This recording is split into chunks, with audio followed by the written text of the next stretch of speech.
잘 오셨습니다. 하나님이 여러분들을 기다리셨습니다. 살아가면 여행도 하고 싶고 또 낯선 곳에 가서 내 마음대로 하고 싶고 그러고 싶을 때가 있어요. 하지만 내내 그렇게 살 수는 없지요. 마음의 닻을 내려서 안식을 갖고 평강을 갖는 것은 우리 인생이 꼭 가져야 될 것이에요. 한 주간 동안 바쁘게 살았어요.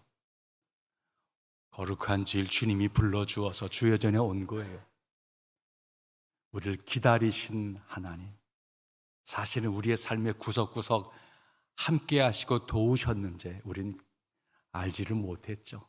내가 살고 내가 이 모든 고생하고 내 혼자 힘으로 이거 이겨낸다 막 그렇게 열심히 살았겠죠. 하지만 도우신 이가 함께하고 계셨습니다. 이제는 마음의 닻을 그분에게 내려서 정박하는 거예요. 그분의 음성을 듣고 평강을 갖고 나의 허물과 부족함을 돌아보면서 영혼의 회복의 시간을 가져야 돼요.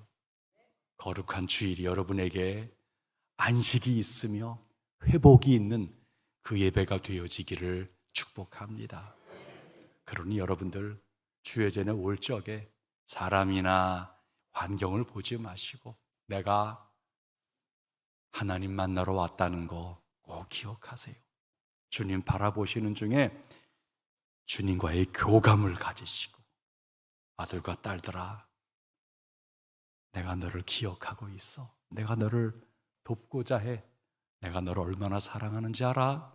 그 하나님의 마음이 내 영혼에 차오르는 것을 느끼면서 고마워요, 감사해요. 제가 주님과 동행하겠습니다. 이 결심을 갖고 삶으로 돌아가기를 축복합니다. 성경을 읽다 보면은 하나님 생각만 하면 눈물 나는 사람이 있어요. 오늘 본문의 다윗입니다. 나의 힘이신 여호와여, 내가 주를 사랑합니다. 그 고백 갖고 다윗은 평생 살았어요. 그래서 하나님은 내 반석이에요. 나의 방패세요. 나의 구원의 뿌리세요. 나의 산성이세요. 하나님을 그리 고백하면서 하나님과의 교감을 깊이 가진 자가 다윗이에요. 그분을 바라보고 의지하려고 하고 그렇게 살려고 몸부림을 쳤던 것이죠. 다윗의 관심은 내가 하나님께 받은 바 은혜가 너무너무 크다는 거예요. 그래서는 내가 이 은혜를 어떻게 보답하지? 이게 다윗의 평생의 삶의 주제였습니다. 여러분, 우리의 인생살이 신앙생활 어떻게 해야 될까? 이 다윗을 본받았으면 좋겠어요. 인생의 순리대로라면 그냥 부모가 자녀를 걱정하는 것이죠. 자녀를 잘 돌봐주는 거예요. 그런데 가끔은 자녀가 부모를 걱정하는 거예요. 우리 엄마 아빠가 우리를 키우시느라 얼마나 고생이 많으시는가. 나는 엄마 아빠에게 뭔가 해드려야 되는데 저들이 해주는 게 별로 없더라도 그런 마음을 부모가 한번 알게 되어지면은 부모의 마음이 큰 기쁨, 감동을 얻게 되어집니다. 신앙생활도 마찬가지예요. 하나님이 도우셔야죠. 하나님 우리에게 베풀어 주셔야죠. 맞아요. 우리는 하나님의 도움을 영영이 필요로 하고 있어요. 그런데 가끔은 받은 바 은혜가 너무나 큰데 내가 하나님을 위해서 뭘 할까? 이런 마음 한 번에도 표하게 되어지면 하나님은 큰 기쁨과 감동을 받는다는 거예요. 신앙생활 가끔은 그런 자세가 필요하다는 거예요. 여러분, 이상한 말이지만 한 번쯤은 하나님 걱정 한번 해봅시다. 하나님의 언약궤가 사무엘 시절 이후에 기럇 여아렘이라는 곳에 머물러 있었어요. 그것을 이제 옮겨가고 싶었는데 이게 쉬운 일은 아니었어요. 예법을 알아야 되고, 그러다가 실수도 했어요. 그래서 한동안은 오벳 에돔의 집에 3개월 동안 머물러 있었어요. 그러다가 다윗이 여러 예를 갖춰서 하나님의 언약궤가 일반 사람의 집에 있는 건 아닌 것 같다. 그래서 자신이 머무는 왕궁으로 하나님의 언약궤, 임재의 상징이죠. 이거를 모셔온 거예요. 그 다윗이 성을 거닐고 업무를 보다가 종종 하나님의 언약궤가 모셔져 있는 것을 늘 지켜보았던 거지요. 그러다가 그의 마음속에 나는 왕궁의 편안한 침대에 누워 있는데 내 방은 최고의 이 백향목으로 이루어진 좋은 환경에 나는 지금 머물러 있는데, 그런데 하나님의 언약궤는 한쪽 구석방에 이렇게 방치되어져 있는 것을 기억을 하면서 마음이 편치를 않았던 거예요. 이게 늘 마음에 걸리고 뭔가 답답해서 나단 선지자에게 자신의 마음을 표현한 거예요. 2절이죠. 왕이 나단 선지자에게 이르되 볼지어다 나는 백향목 궁에 살거늘 하나님의 궤는 휘장 가운데 있도다. 나는 호화로운 주거 환경 속에 살고 있는데 하나님의 언약궤는 저 초라한 곳에 있어. 너무나 그것이 미안하다는 거예요. 이게 다윗의 마음이었어요. 이거를 나단에게 이야기한 것밖에 없는데 그 밤에 하나님께서 나단 선지자에게 다윗을 칭찬하고 내가 다윗을 귀하게 세우겠다 약속하는 게 본문 내용인 것입니다. 그러니까 하나님으로서는 나는 편안하고 좋은 곳에 있는데 하나님의 언약궤가 저렇게 모셔진 게 너무너무 미안해. 이 마음 하나 표현한 것, 그것으로 하나님이 너무 다윗을 귀하게 여기게 되었다라고 하는 거예요.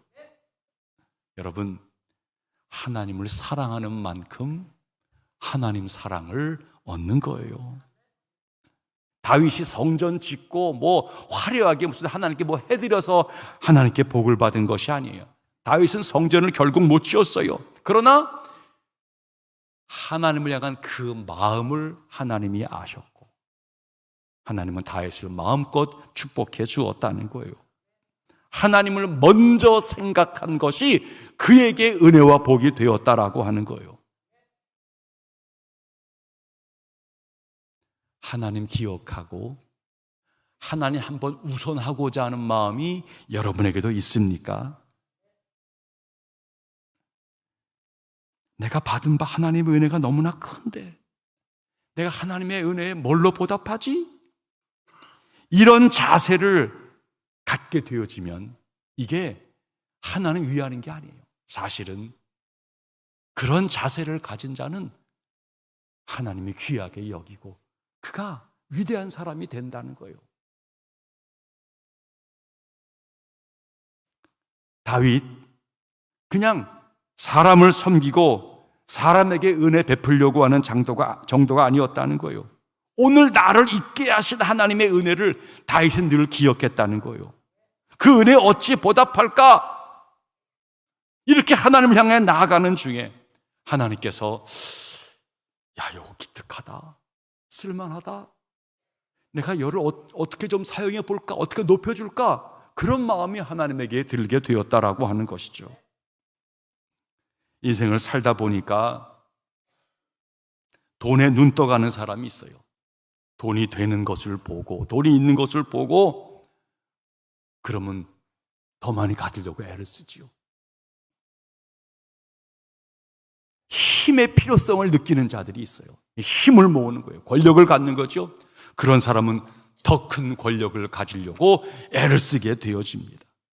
마침내 힘도 갖고 돈도 갖는 왕이 되어진 거예요. 아, 이만하면 됐다, 만족하냐? 그런 왕은 없어요.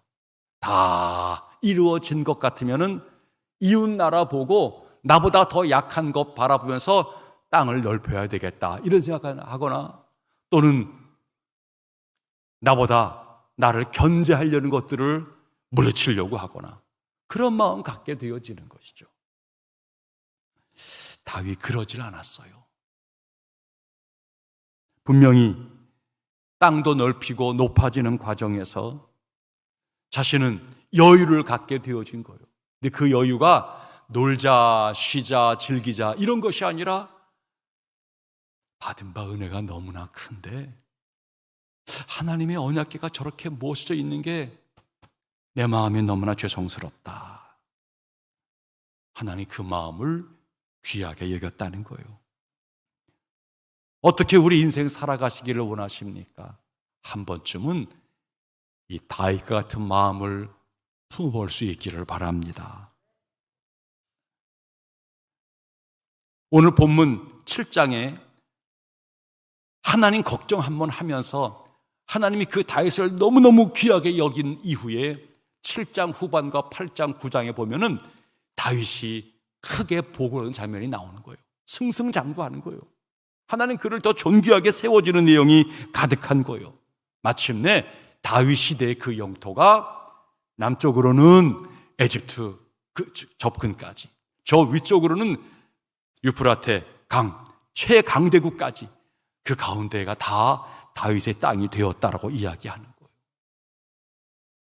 하나님 중심으로 살려고 하니까 하나님께서 그에게 베풀어 주었다는 거예요. 긍휼히 여겨 주었다는 거예요. 여러분, 하나님 중심으로 사는 게 세상을 이기는 비결이에요. 행복의 비결이 어디 있겠어요? 여러분, 먹고 쌓는 곳에 있는 것이 아니라 받은 바 은혜를 기억하고 하나님, 제가 은혜를 너무 많이 받았는데 어찌하면 좋겠죠?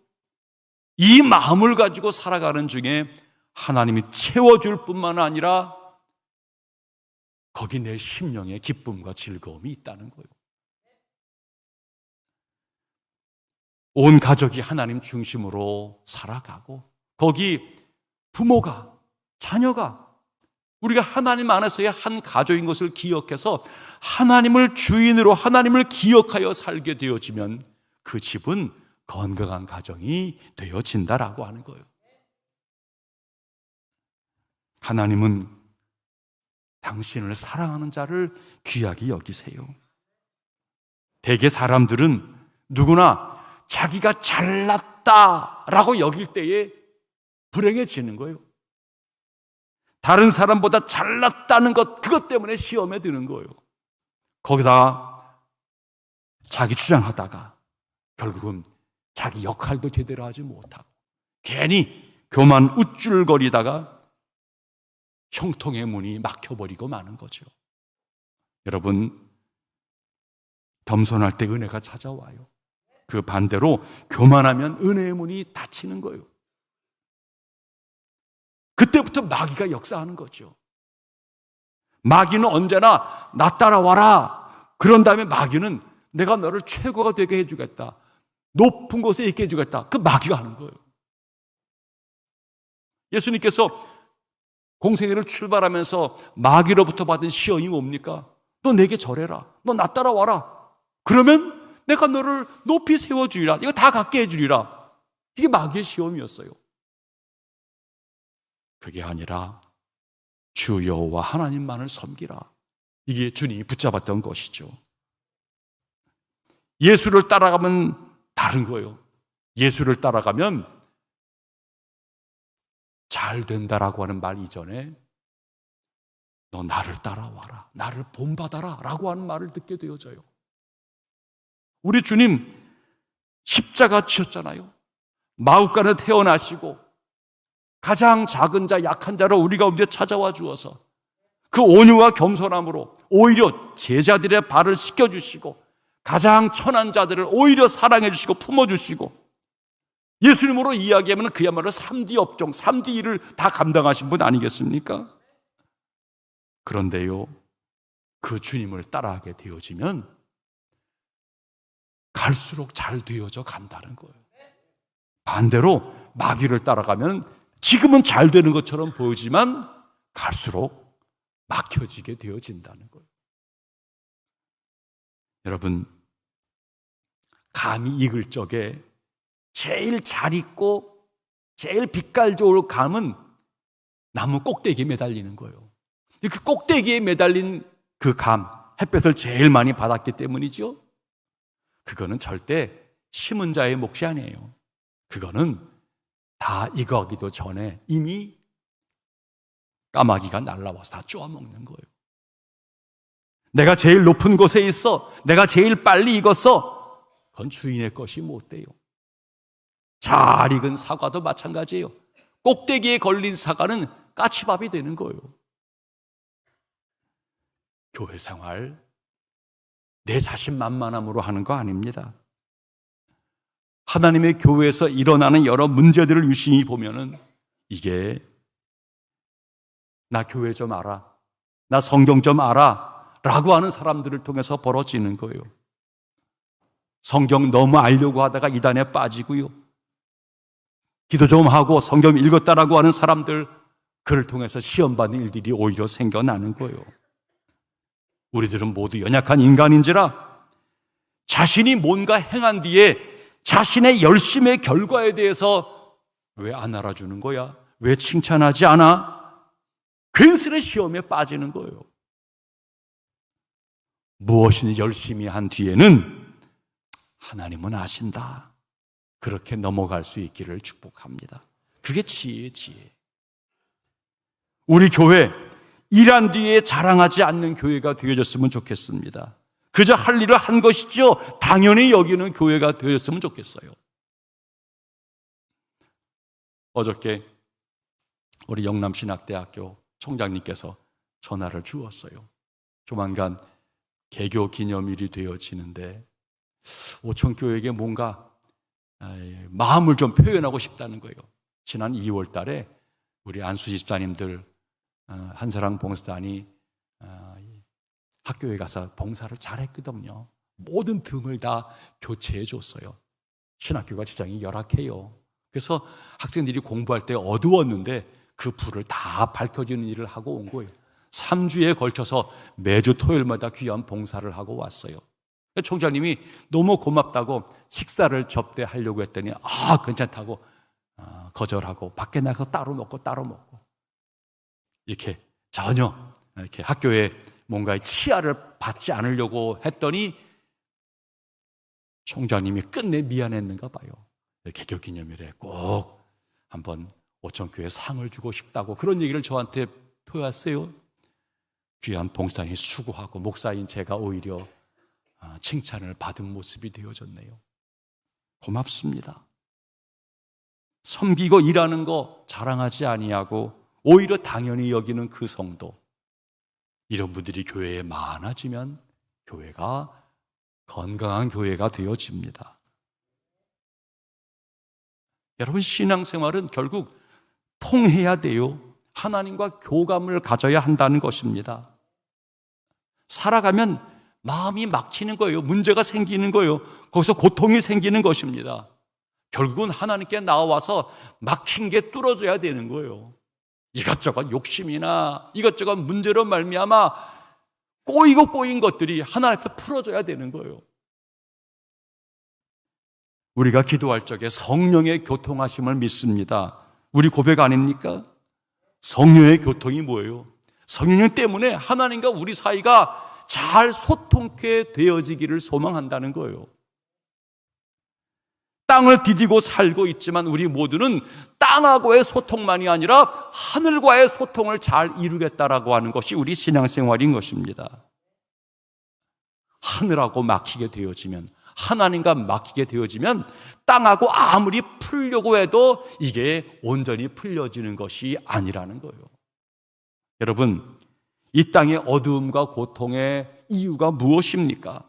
오늘 이 인류의 발전, 어떤 정치나 문명의 어떤 발전의 흐름을 유심히 지켜보세요. 이게 다 소통하자는 거예요. 나라가 운영되어지는데 왕과 특별한 사람 일분 하지 말자는 거예요. 이거 다 국민들이 원하는 대로 하자. 소통하자. 그게 점점점 발전해 와서 민주주의라는 것으로 여기까지 오게 되어진 거예요. 정치도만 그렇습니까?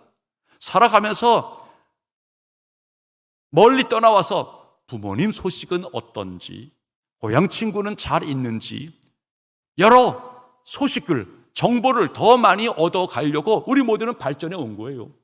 그래서 전화를 만들고 통신 장비를 만들고 이제는 SNS를 통해서 여러 정보, 여러 교류들을 더 많이 하면서 자, 이제 우리 모두가 소통이 잘 되고 있지? 이거를 지금 이루려고 우리 모두가 그동안 애써왔던 것이에요. 그런데 곰곰이 들여다보세요. 정말 소통이 잘 되고 있습니까? 전에는 정치는 정치인이 하는 거야, 나라님이 알아서 하지, 소통이 잘못된 것처럼 보이지만 요즘 흔히 하는 말이 그때가 더 좋았다, 여기는 사람들이 많아져 가는 거예요. 오히려 모든 조건들은 다 갖추었지만 백성과 백성 사이에 소통이 더 잘 안 된다, 고집은 더 많아져 가고 자기 정보, 자기 확신은 점점 강해져 가면서 진짜 마음의 소통이 더 잘 안 되네, 이런 마음들이 오늘 우리 가운데 넘쳐나는 거 아닙니까? 수많은 정보, SNS를 다 교류하고 있지만 정말 부모와 자녀가, 정말 친구와 친구가 소통이 잘 되고 있는 것입니까? 이게 점점 좀 소통이 더 안 된다라고 하는 거예요. 이상한 일이죠? 그렇게 제도를 발전시키고 그렇게 우리 모두가 기술 문명을 발전시켜 왔는데 모든 거는 다 소통되어지고 우리 정보는 다 갖고 있는 것처럼 보이는데 왜 그래요? 여러분, 하늘과 하나님과 소통을 잘하지 못하면 사람과 사람의 소통도 제대로 될 수가 없는 거예요. 우리의 믿음 생활은 다름이 아니에요. 믿음! 하나님과 우리 사이를 믿음으로 잘 소통해서 생활, 그 삶 속에서 세상과 모든 주변과 화통을, 모든 것을 다 소통케 하는 그런 자로 살아가겠다는 거예요. 그러니 하늘의 소통을 잃어버린 이 시대에 사실은 수많은 소통의 능력은 갖고 있지만 소통을 더 못하는 안타까운 모습이 되어져 버리고 말았다는 거예요. 사람이 다 복을 받게 되어지는 이유가 있어요. 신앙 세계에도 외상은 없습니다. 심은 대로 받는 것입니다. 하나님 사랑은 하나님을 사랑하는 자가 받는 거예요. 다윗, 하나님께서 받은 바 은혜가 너무나 큰데 이 하나님의 은혜를 어찌 보답할까? 그러니까 하늘하고 소통하려고, 하나님 마음 앞에서 뭔가 좀 죄송스럽다, 이 마음 그거 하나 표현한 것밖에 없는데 하나님 기특하다, 고맙다, 내가 너를 더 위대하게 만들어 주겠다, 하나님 마음을 얻게 되었다는 거예요. 나는 이렇게 편안히 살고 있는데 하나님의 언약궤가 저 허름한 곳에 놓여져 있어. 하나님 걱정하다가 하나님의 기쁨이 되었다는 거예요.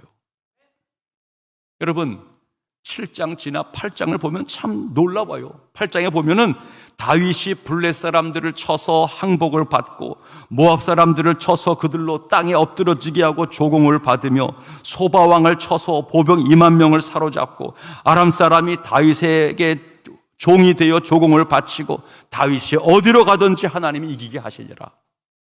그러니까 하나님과 소통이 잘 되니까 이 땅 오히려 승승장구하게 되었다라고 하는 거예요. 결국 다윗 7장 후반에 뭐라 그럽니까? 내가 누구이기에, 내 집이 무엇이기에 나를 여기에 이르게 하십니까?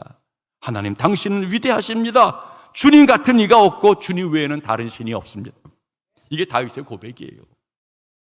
그러니까 다윗을 바라보면서 야, 되는 건 되는 거구나. 사울을 바라보면은 하나님이 처음 왕으로 세웠잖아요. 근데 사울은 자기 하나 왕 되고는 끊었어요. 다윗은 허물과 부족함도 있지만 그 다윗은 그야말로 다윗의 왕가를 이루게 하고 나아가 그 다윗의 그 반열에서 그리스도의 계열이 나타나게 되어진다는 거예요. 왜 그럴까? 왜 그럴까? 다름이 아니에요. 하나님 걱정 한번 해드린 거예요. 하나님과 소통을 이룬 거예요. 그랬더니 다윗의 가문 되는 집안이 되었다는 거예요. 사랑하는 성도님들, 가끔은 신앙생활 하는 중에 하나님 걱정도 한번 해볼 수 있기를 바랍니다. 우리 주님께는 뭐 필요한 것이 없으실까? 우리 주님께는 요즘 하나님 마음 서운한 것 없으실까?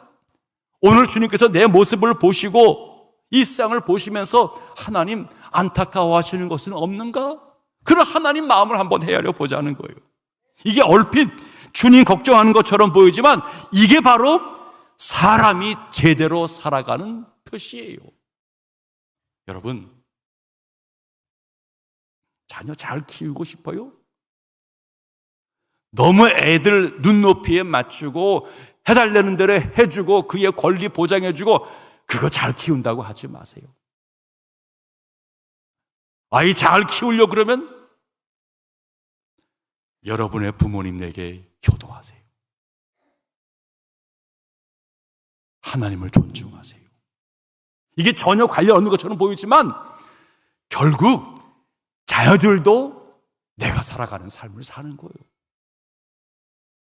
이럴 때는 어떻게 해야 되는 거지? 부모가 어른 잘 섬기는 것을 본 거예요. 어른과 잘 소통하는 것을 본 거예요. 그 자녀는요, 지들 어려우면 새로운 소통을 배워요. 지혜를 배우고 어른을 배우고 하늘을 배우려고 하는 마음을 안다는 거예요. 자녀 잘 키우려면 내가 하나님 두려워하는 마음을 가지고 하나님 잘 섬기는 거예요. 힘들고 어려울 적에 나는 교회에 갔다. 너무너무 어려워서 아플 때는 하나님께 눈물로 부르짖고 기도했다. 우리 엄마는 교회밖에 몰라. 기도하는 것밖에 없어. 그보다 더 큰 교육 없어요. 암만 좋은 대학 가고 암만 좋은 차 갖고 암만 풍요롭게 살아보세요. 그래도 인생은 문제투성이에요. 어느 날 스스로 해결하기 어려운 환경이라는 것이 찾아와요. 그럴 적에 부모님이 위를 바라보았던 것, 그게 능력이에요. 그게 능력이에요.